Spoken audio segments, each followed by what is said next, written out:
we'll jump really, truly to the biggest news of the last week, last 48 hours.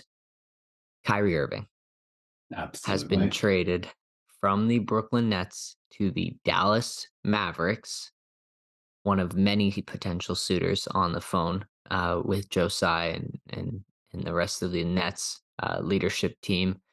The Nets received Dorian Finney-Smith, Spencer Dinwiddie, a first round pick, and two second-round picks.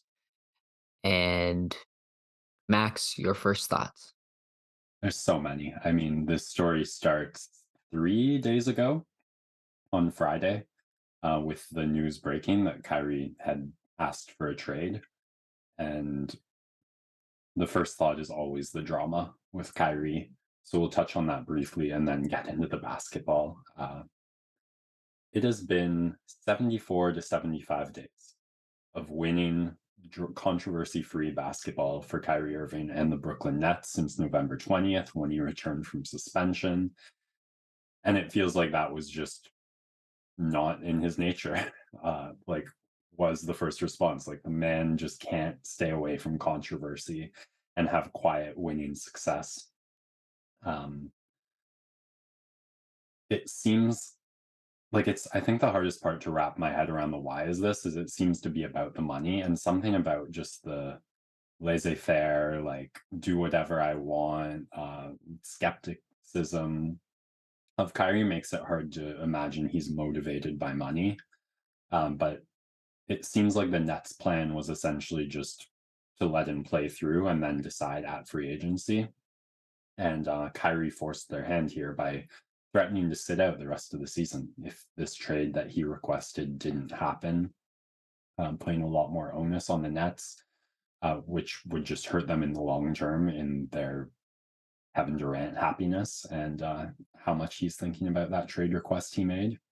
So the trade request seems to be about the bird rights and the next contract that Kyrie can sign. And this decision makes most sense through the lens that he wants to sign one more max contract with those bird rights and get as much money as he can. And that seems to be why this is happening. So the Nets kind of forced to try and make a trade. They have plenty of suitors somehow, which uh, the commitment you have to make and what you get is something we'll touch on in a minute. But the Clippers, the Lakers, the Mavericks, and the Suns, the four teams I hear being thrown around as giving offers, and ultimately it goes for the Mavericks with the trade you mentioned at the beginning. So let's start with them. I think the lens to understand this for the Mavericks through is that they are 3.5 years away from quite probably letting the most valuable asset in the league walk away for nothing on the current trajectory they're on, where they have just seemingly made no good deals and lost value in every move they've attempted to make, lost draft picks along the way, and failed to build a really solid team around Luka Doncic. Uh, and this was the first season where you were starting to hear like rumors about he's thinking about walking. He's requesting front office make a move, which is something he hadn't done in prior seasons. So I think that's important to keep in mind when thinking about this deal for the Mavericks. Uh, because just the act of shaking it up, putting that trajectory that was stale and never going to make it at the top level in motion, I think has value on its own. So one of the big problems this season has been what does the offense do when Luka is off the court? How much can this man carry on his shoulders offensively? And Kyrie Irving is a wonderful answer to that problem. Probably one of the best in the league at creating a shot on his own off the dribble. That's a big piece that the Mavs were looking for, and they get it.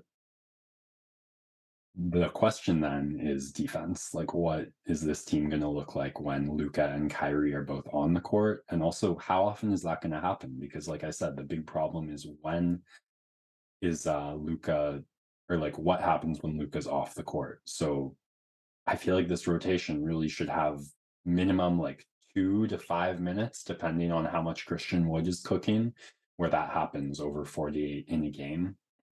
Uh, So that gives you some flexibility on how you run the defense. On the other side, though, that is a really exciting offense that has Kyrie and Luca on at the same time. Luca's been having trouble getting his guys to knock down the consistent open threes, and he hasn't gotten many catch and shoot consistent three looks on his own. So this should alleviate both of those things there. Christian Wood as well on that floor is like some really fun and interesting spacing offensively. So I think they can make that work, and I'm excited to see it. You lose some defense as well in that. And then there's what happens in the offseason. Kyrie allegedly had the Lakers as his desired landing spot. The fact that bird rights seem to be a big part in forcing this trade makes me think Dallas still could get something sending him elsewhere before he becomes a total free agent, but also what could they possibly get from the Lakers? And would Kyrie accept anywhere else at that point in the season, off season? So like I said at the start, I think the shakeup in momentum and like setting them off trajectory is good for them, but they've got to get some momentum here and they've got to turn it into something. Maybe it's just having a good off season or having a good postseason and looking like an attractive free agent spot. They will now have more cap going into this free agency. So that could be a bright side as well for them. It's a move that reeks of desperation, that they kind of pulled the trigger a little bit too early on a player who has shown us now as a terrifyingly uh, inconsistent track record, right? Of having fun for a season and then blowing things up as he walks out the door. Dallas had very little in terms of trade capital, and we're lucky they were able to swing this deal in terms of what they could get for what they had, simply because Joe Tsai didn't want to send Kyrie to his preferred landing spot, right? So they Mhm. luck out in that regard in terms of getting a talent for probably less than what could have been offered and what we've heard has been offered. So in that situation, you make the trade value, right? Looking at it in objectivity, but now you have put forth all of your remaining assets for the foreseeable future for a half of a season of an unreliable player who, in a perfect world, there's going to be a couple of games here the rest of the season where both these guys go for 40 and everyone's going to lose their minds.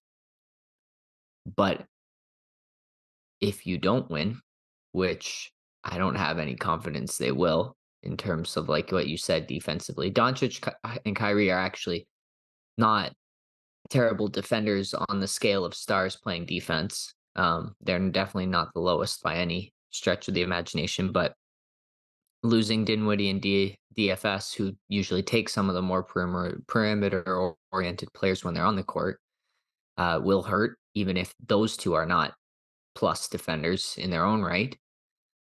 And then you finish this season.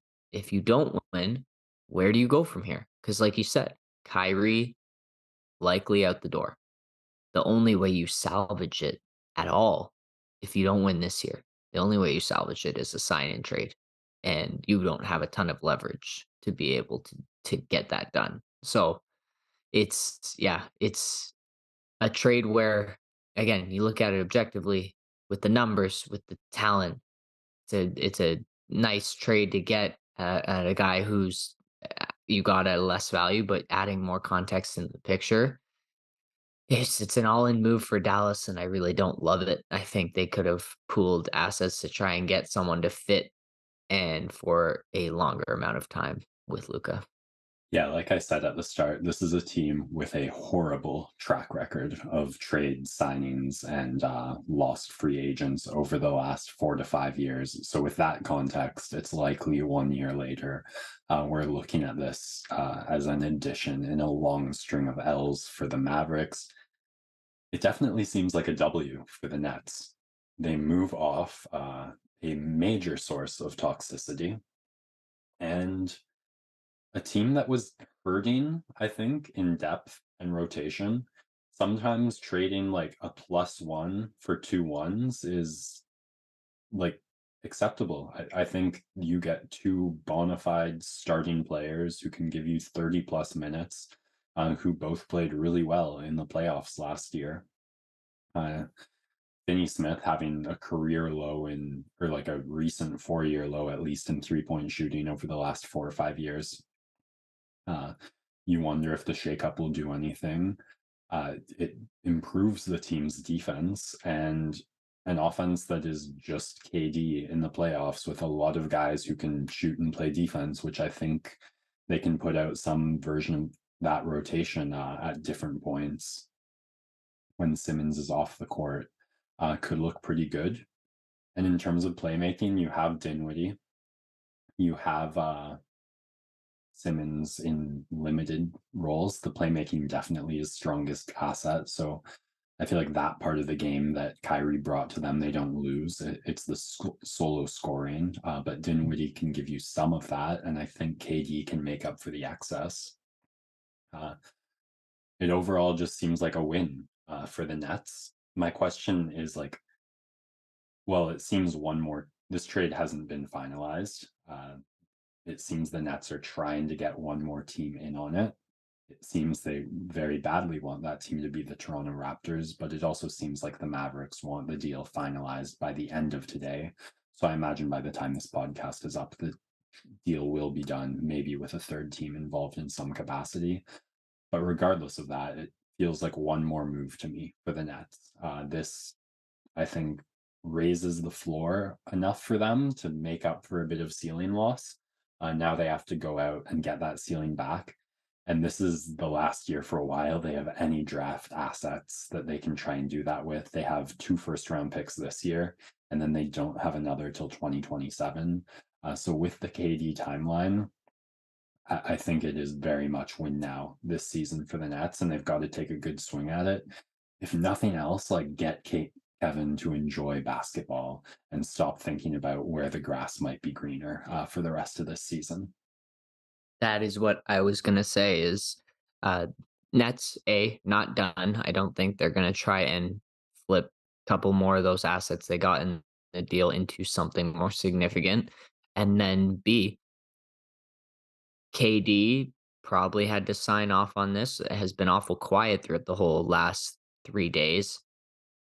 Will they move him?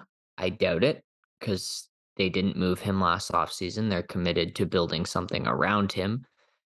But like you said, how long until he is unhappy with the situation if they're no longer winning games? And now he's going to be relied on to be the full engine of this team. In terms of, like you said, it's not just the loss of solo scoring from Kyrie; it's the loss of someone who can take the ball for 6 minutes and be the engine of your offense. So it just means more taxing minutes on a guy who's now had some significant injuries in the past couple of seasons. So will KD be happy with that? And will he look to be moved again in the offseason? And who knows what that could end up being. I think there's a very high possibility that if he's not already asking to be out now, he will be asking by the time this season finishes. Another situation where Dallas, Brooklyn, we look at this by the end of the playoffs. If neither of them win, we could see some significant shakeup on their rosters. Yeah, I think in my head this is like a double down on KD. With unless we see him go in the next week situation for the Nets, unless someone like offers a sky high price, because I think he will bring them high enough, and I think they still have the leverage in the time window on his contract. The one other thing I wanted to throw out there before we move on from this is the first time I think Kyrie's going to be in every way second fiddle since the Cavaliers. A lot of that Celtics stuff was about who is the top dog. And even if Durant on the court was first lead option 1A, on the media, in the narrative for the fans, like Irving had this huge, probably bigger presence just because of his personality. Whereas with the Mavericks, with the talent and everything about Luca there, it won't be a question for Kyrie. So I'm kind of curious how that affects the dynamic as well. Yeah, it'll be fascinating to see. Um, Yeah, and there's just so much going on here. As it came through, as we're talking, there will be no third team included Okay. in the trade, so that is finalized that that just those 2 teams will make the move, and we'll see what the Nets turn around and do from here.